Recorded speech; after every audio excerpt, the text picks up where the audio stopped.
आओ भाई, आज हम लोग अपने इस सीरीज़ को आगे बढ़ा रहे हैं और ये हमारी प्रॉफिट एंड लॉस की 8वीं क्लास है। दोस्तों, आज के इस सेशन में हम लोग नए नए क्वेश्चंस पढ़ेंगे, लगभग 3 टाइप कवर करेंगे और मैं क्वेश्चंस का कलेक्शन बहुत कम लेके चल रहा हूँ कि आप लोगों को बोरियत महसूस न हो। हाँ, तो आज का जो पहला क्वेश्चन है दोस्तों वो ये है कि एक दुकानदार एक दुकानदार अपने लाभ प्रतिशत को विक्रय मूल्य पर निकालता है और उसका जो लाभ परसेंट है वो 25% है, तो वास्तविक लाभ प्रतिशत निकालो। एक दुकानदार ये अनुमान लगाता है कि उसका जो लाभ प्रतिशत है ना वो विक्रय मूल्य का 25% है, तो बताइए उसका वास्तविक लाभ प्रतिशत क्या है। देखो, ये क्वेश्चन को आप लोग पहले समझो, इसकी लैंग्वेज को पकड़ो आप लोग, कि आप लोगों को जब भी अगर एग्जाम में बोला जाता है कि आप लोग दोस्तों लाभ प्रतिशत निकालो, तो आपको अच्छे से पता है कि लाभ प्रतिशत निकालने के लिए लाभ बटा में क्रय मूल्य, ये दो चीज़ तो चाहिए 100%। और इसको दोस्तों बड़े ही प्यार से हम लोग गुणा कर देते हैं किससे, 100 से, और जब इसको 100 से मल्टीप्लाई कर देते हैं तो हमारा लाभ प्रतिशत आ जाता है। मैं क्वेश्चन नंबर 1 से लेके अभी तक जितने भी क्वेश्चंस कराता आया हूँ, लगभग हर क्वेश्चन में लाभ प्रतिशत बराबर लाभ बटे क्रय मूल्य गुणा में 100। अब की बार क्या हुआ, दुकानदार है उसने जब लाभ परसेंट निकाल तो लिया, लेकिन प्यारे दोस्तों या तो आप ये बोल दो कि उसने गलती कर दी या फिर जो भी है बात उसकी, उसने क्या कर दिया कि अब की बार जो लाभ प्रतिशत निकाला ना उसमें एक छोटी सी मिस्टेक कर दी। मिस्टेक क्या की कि लाभ उठा लिया, लेकिन बटा में क्रय मूल्य के स्थान पर उसने विक्रय मूल्य रख दिया और गुणा में कितना रख दिया, 100। तो लाभ परसेंट तो आया, लेकिन ये जो लाभ परसेंट है ये विक्रय मूल्य का आया, और लाभ परसेंट वास्तव में कौन सा होता है, क्रय मूल्य का। देखिए, मैं इसीलिए बोला है कि सही लाभ प्रतिशत बताओ। सही का मतलब है कि वास्तव में लाभ प्रतिशत वही सही माना जाता है जो क्रय मूल्य के ऊपर, तो किसके ऊपर हो प्यारे दोस्तों, इस क्रय मूल्य के ऊपर हो, वही सही माना जाता है। मैं विक्रय मूल्य को गलत नहीं बता रहा हूं, लेकिन ये उचित नहीं है प्यारे दोस्तों। उचित का मतलब होता है वही उचित है जो क्रय मूल्य के ऊपर हो। यही उस दुकानदार ने गलती कर दी, उसने लाभ प्रतिशत निकाल तो दिया 25%, लेकिन वो विक्रय मूल्य पर निकाल दिया। तो आप ऐसा बोल सकते हो ना कि 25% लाभ है और इस 25% की जो फ्रैक्शनल वैल्यू है वो कितनी है, 1/4 है। कितनी है, 1/4 है। अगर ये लाभ प्रतिशत सही होता, उचित होता, तो ऊपर वाली चीज लाभ को डिनोट करती और नीचे वाले क्रय मूल्य को। लेकिन ये जो लाभ प्रतिशत है ये विक्रय मूल्य पर फाइंड आउट किया गया है, तो ये 4 है, ये विक्रय मूल्य है, और एक क्या है प्यारे दोस्तों, लाभ है। अब देखो, मैंने बोला था आप इन दोनों से क्रय मूल्य और विक्रय मूल्य दोनों का अनुपात निकाल सकते हो। तो ये तो हो गया क्रय मूल्य और ये हो गया विक्रय मूल्य।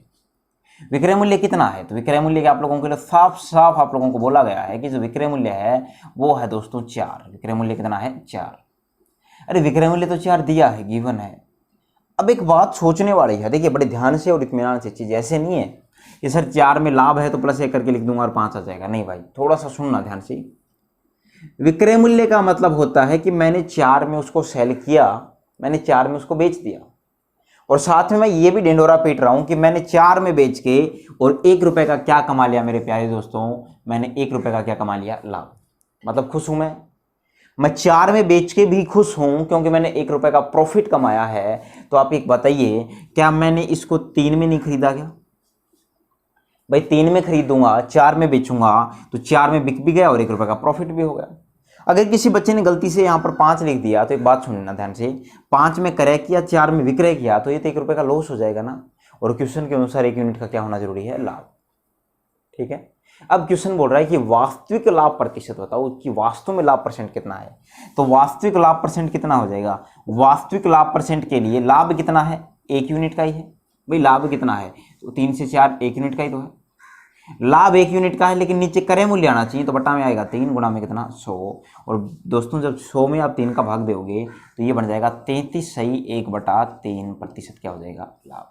ये इस क्वेश्चन का आंसर है कि 33 से 1/3% है। जो उचित लाभ प्रतिशत है वो तो होगा 33 से 1/3%, और जो अनुचित था दोस्तों वो क्वेश्चन ने दिया था कितना, 25% लाभ दिया था। नेक्स्ट क्वेश्चन देखिए दोस्तों, एक दुकानदार यह अनुमान लगाता है कि उसका लाभ विक्रय मूल्य का 20% है, तो उचित या फिर वास्तविक लाभ प्रतिशत ज्ञात करो। तो मेरे प्यारे प्यारे दोस्तों, आप लोग एक बात का जवाब देना। मैं आप लोगों से पूछूंगा कि 20% लाभ की फ्रैक्शनल वैल्यू कितनी है, तो 20% लाभ की फ्रैक्शनल वैल्यू तो 1/5 ही है। लेकिन बस एक प्रॉब्लम ये रही कि ये 5 अब की बार किसको डिनोट करेगा, विक्रय मूल्य को, और 1 है ये किसको डिनोट करेगा दोस्तों, तो 1 डिनोट कर रहा है लाभ को। किसको डिनोट कर रहा है, कि लाभ को। तो इस वाले क्वेश्चन से अब विक्रय मूल्य का और क्रय मूल्य का अनुपात आएगा। एक तो क्रय मूल्य हो गया और दूसरा हो गया विक्रय मूल्य है। विक्रय मूल्य कितने यूनिट है? तो विक्रय मूल्य 5 यूनिट है। 1 यूनिट का लाभ है। तो प्यारे दोस्तों आप लोगों ने क्या देखा कि जो क्रय मूल्य आया वो कितना आया? 4 यूनिट आया। कितना आया बोलिए? 4 यूनिट। क्रय मूल्य 4 यूनिट आया है, 1 रुपये लाभ के साथ बेचा गया है 5 यूनिट में। भाई यही तो चीज़ें समझ में आनी आप लोगों को जरूरी है कि दोस्तों वो 5 रुपये में विक्रय करके भी खुश है कि उसे 1 रुपये का लाभ हुआ। तो दोस्तों क्रय मूल्य 4 यूनिट ही तो होगी। बोल रहा है कि वास्तविक लाभ प्रतिशत बताइए, मतलब लाभ प्रतिशत देकर लाभ प्रतिशत ही पूछ रहा है तो वास्तविक पूछ रहा है। तो पहले दोस्तों लाभ कितना यूनिट हो जाएगा? 1 बटा में कितना आ जाएगा? 4 गुणा में कितना आ जाएगा? 100। तो आप लोगों का लाभ परसेंट आएगा वो कितना आ जाएगा? 25% लाभ। मतलब जो लाभ अनुचित था वो 20% था और वास्तविक लाभ प्रतिशत कितना है? 25% है। एक दुकानदार यह अनुमान लगाता है कि उसकी हानि प्रतिशत विक्रय मूल्य का 25% है, तो वास्तविक हानि प्रतिशत ज्ञात करो। मेरे प्यारे दोस्तों आप लोगों ने क्या देखा कि 25% हानि बोला है और 25% हानि की फ्रैक्शनल वैल्यू 1/4 होती है। अभी 4 है, ये किसको डिनोट करेगा? विक्रय मूल्य को, क्योंकि क्वेश्चन ने बोला है। 1 किसको डिनोट करेगा दोस्तों? हानि को। तो मेरे प्यारे दोस्तों आप लोगों ने क्या देखा कि विक्रय मूल्य का और क्रय मूल्य का अनुपात आ जाएगा। अरे आ जाएगा ना। आप लोग क्रय मूल्य को आगे ही रखना हमेशा लगभग, ठीक है, थोड़ा सही भी रहता है और प्रॉब्लम भी नहीं रहती। क्रय मूल्य और विक्रय मूल्य का अनुपात कितना आ जाएगा? तो विक्रय मूल्य दोस्तों 4 ही रहेगा। विक्रय मूल्य कितना रहेगा? 4 रहेगा। लेकिन सोचने वाली बात यह है कि क्रय मूल्य है वो कितने यूनिट है। देखिए अब की बार उसने 4 में विक्रय किया और मेरे प्यारे प्यारे दोस्तों उसको क्या हुआ? 1 का लॉस हुआ। देखो 4 में बेचा और 1 में लॉस हुआ। अगर वो 4 में ही क्रय करता तो नो प्रॉफिट नो लॉस, लेकिन 1 रुपये का नुकसान करना है तो क्रय मूल्य को ज़्यादा ही रखना पड़ेगा।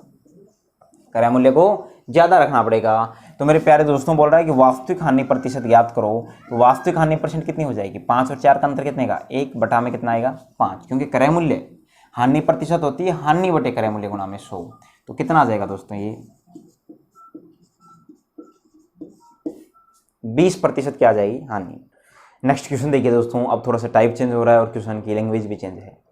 कि कोई दुकानदार है और अपनी वस्तु का विक्रय मूल्य पहले का 3 गुना कर देता है। दोस्तों ध्यान से सुनना कि उसने जो भी रैंडम वैल्यू रख रखी थी ना विक्रय मूल्य की, दोस्तों उसको बोल रहा है कि तिगुना कर देता है। यदि पहले उसे 5% का लाभ होता था तो बताइए अब उसे कितने प्रतिशत का लाभ होगा। देखिए बड़ी आसान सी लैंग्वेज है कि पहले उसे 5% का लाभ होता था।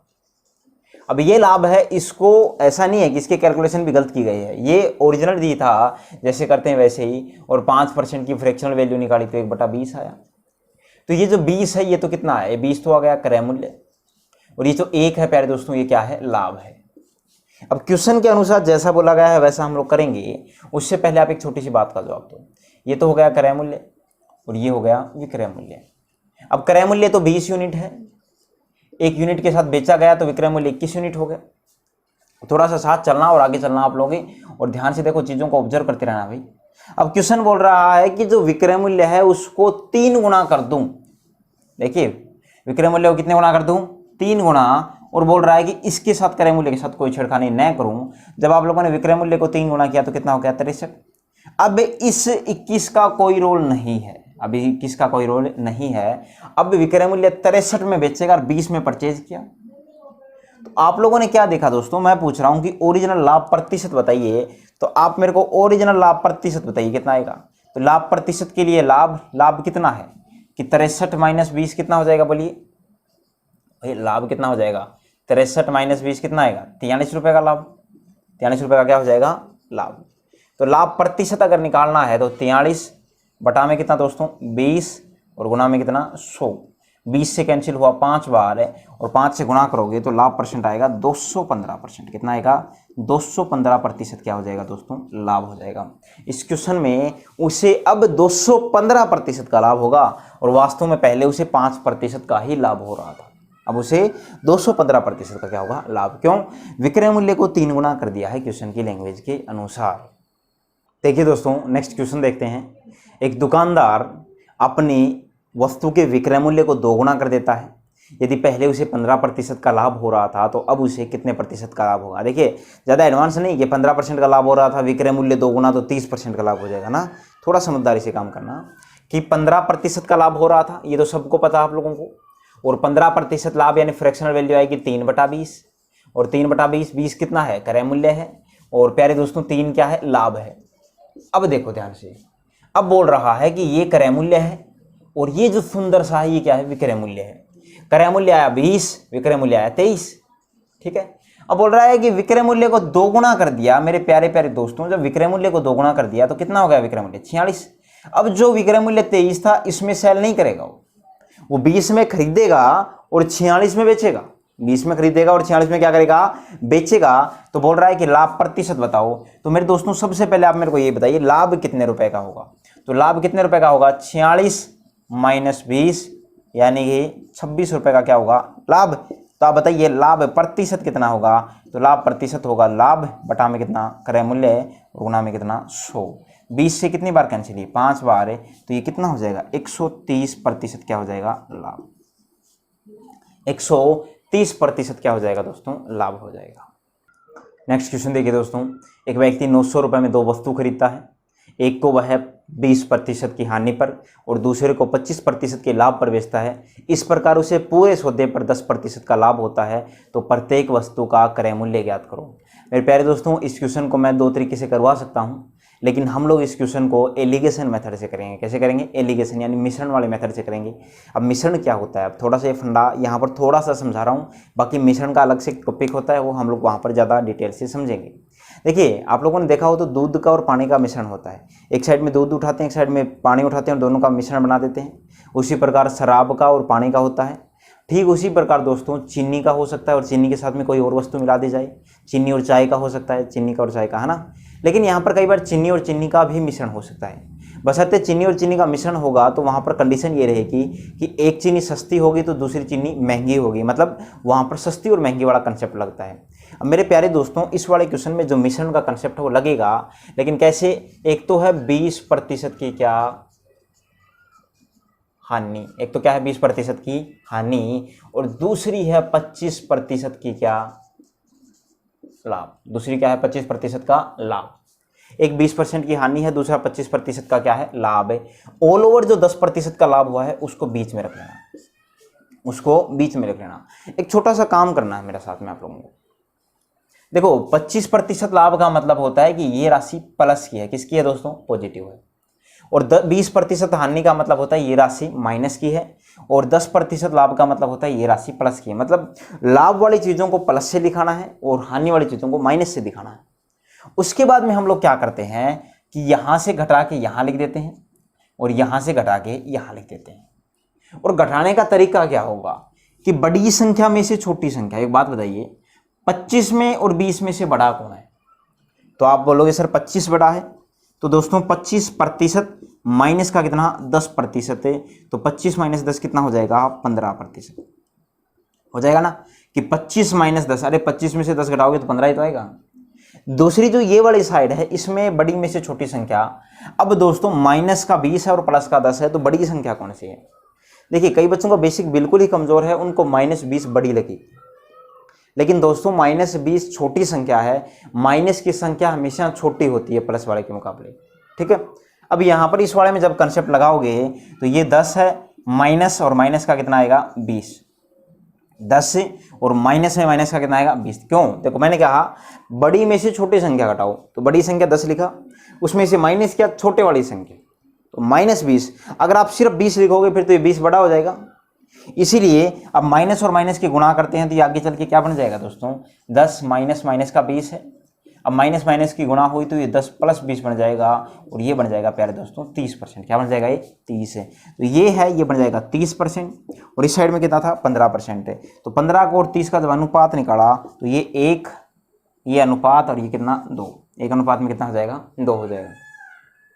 अब इस वस्तु में बोला गया है आप लोगों को, क्या इस वस्तु में ये बोला गया है आप लोगों को कि बताइए दोस्तों कि दोनों वस्तुओं का क्रय मूल्य अलग अलग कितना होगा। तो मैं आप लोगों को एक छोटी सी बात बताता हूँ। ये जो 1:2 आया है, ये किसका अनुपात आया है, ये क्रय मूल्य का अनुपात आया है। किसका आया है, ये क्रय मूल्य का।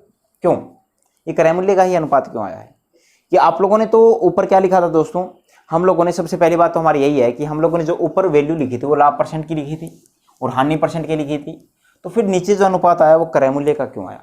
देखिए इसके पीछे शर्त ये रहती है कि जैसे जो लाभ परसेंट निकालते हैं, तो लाभ परसेंट अगर आपने ऊपर रखा है तो ये लाभ प्रतिशत निकालते कैसे हैं? तो आप बोलोगे लाभ बटा में क्या, क्रय मूल्य गुणा में कितना, 100। तो जो बेस होता है ना हमेशा उसी का अनुपात आता है।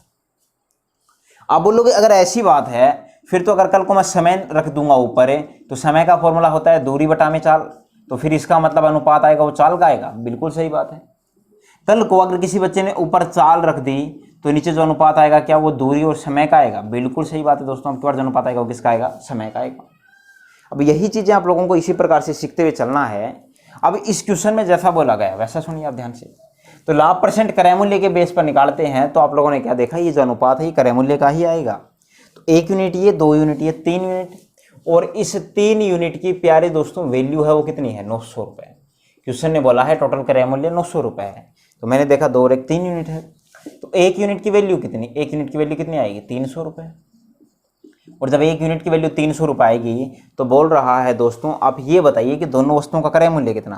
पहली वस्तु का क्रय मूल्य ये है 1 यूनिट, दूसरी वस्तु का क्रय मूल्य 2 यूनिट है, तो एक वस्तु का क्रय मूल्य कितना आएगा, बोलिए। 1 को 300 से गुणा किया तो 300 रुपये, और दूसरी वस्तु का क्रय मूल्य कितना आएगा, 300 को 200 से गुणा किया तो 600 रुपये।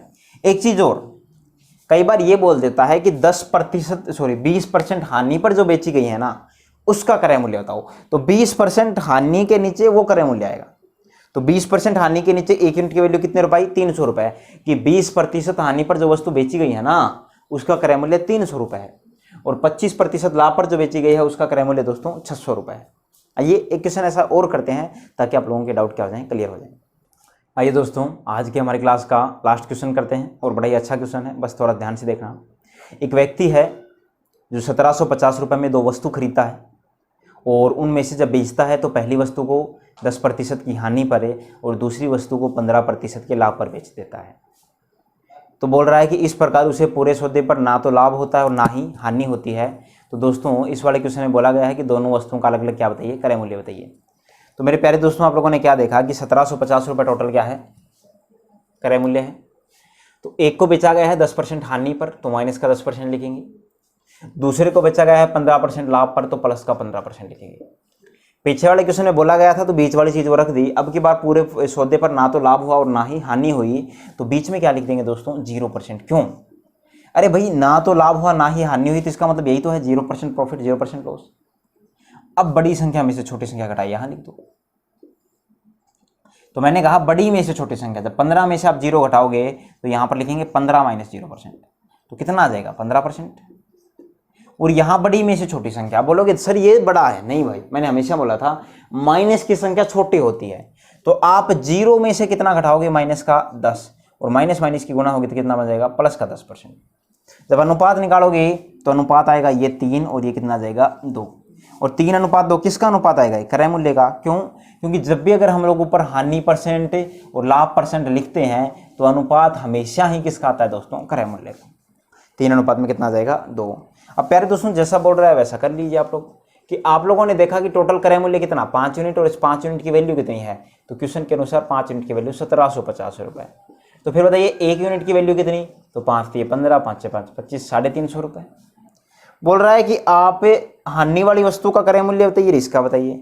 जब 1 यूनिट की वैल्यू 1750 रुपये है, तो बताइए 3 यूनिट की वैल्यू कितनी हो जाएगी। तो मेरे प्यारे दोस्तों 3 यूनिट की वैल्यू कितनी हो जाएगी, 3 × 350, यानी कि दोस्तों 1050 रुपये, 1050 रुपये। इस वस्तु का क्रय मूल्य पूछे तो इसके पास 2 यूनिट हैं, 2 यूनिट की वैल्यू कितनी, तो 1 यूनिट की वैल्यू अगर 350 है तो 2 यूनिट की वैल्यू 350 को 2 से गुणा किया तो सुंदर से अक्षरों में क्या लिख देना, 700 रुपये। ठीक है दोस्तों, देखिए 5-7 क्वेश्चन कराए हैं, इत्मीनान से घर बैठ के बार बार करो, 2 बार करो, 3 बार करो, और चीज़ें बड़ी आसानी से आप लोगों को समझ में आने लग जाएंगी। मैं ना ही तो क्वेश्चन आप लोगों को डराने की कोशिश कर रहा हूँ, मैं कोई हाई लेवल के नहीं उठा रहा हूँ, मैं सिर्फ और सिर्फ एग्जाम के वो क्वेश्चन उठा रहा हूँ जो एग्जाम में रिपीट होते रहते हैं। ठीक है ना, ओके, धन्यवाद दोस्तों, जय हिंद। आज की हमारी क्लास इतनी है।